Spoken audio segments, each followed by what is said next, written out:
Next हमारे पास है organisational और ऑपरेशनल स्ट्रैटेजी का फ़र्क। अच्छा, पहले तो ये देख लें कि ऑर्गेनाइजेशनल स्ट्रैटेजी ओवरऑल आपकी इन तमाम एस्पेक्ट्स को कवर कर रही है। ठीक है, आपकी ऑपरेशनल स्ट्रैटेजी सिर्फ आपकी ऑपरेशंस को कवर कर रही है। तो फ़र्क तो आपको साफ ज़ाहिर नज़र आ रहा होगा कि ऑर्गेनाइजेशन स्ट्रैटेजी का स्कोप जो है वो काफ़ी बड़ा है। ठीक है, और जो ऑपरेशनल स्ट्रैटेजी है उसका स्कोप काफ़ी छोटा है, नैरो है। ठीक है, तो एक फ़र्क तो ये हो गया।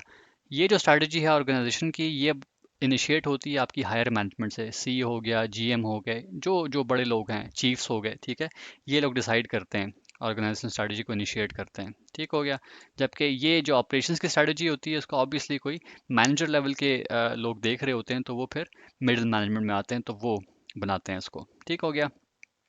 ये भी बड़ा ज़रूरी है कि आपकी जो ऑपरेशनल स्ट्रैटेजी है वो लिंक्ड हो आपकी ऑर्गेनाइजेशनल स्ट्रैटेजी से। अब मतलब ऑर्गेनाइजेशनल स्ट्रैटेजी में ये डिसाइड हो गया कि हमने फाइबर टू द होम की नई प्रोडक्ट जो है या सर्विसेज देनी है, तो आपकी जो ऑपरेशनल स्ट्रैटेजी है वो भी इसी पर बननी चाहिए। ये ना हो कि वो सिग्नल्स पर बना रही हो और यहाँ पर बात फाइबर की हो रही हो। ठीक है, तो इसका आपस में इंटरलिंक्ड होना ज़रूरी है। प्लस जो ऑर्गेनाइजेशन स्ट्रैटेजी है वो काफ़ी लॉन्ग टर्म होती है। ठीक है, बड़ी मदद के लिए बनाई जाती है, और ऑपरेशंस की स्ट्रैटेजी जो कि प्रोडक्शंस पर बेस्ड होती है वो कम मदद के लिए बनाई जाती है। ठीक हो गया।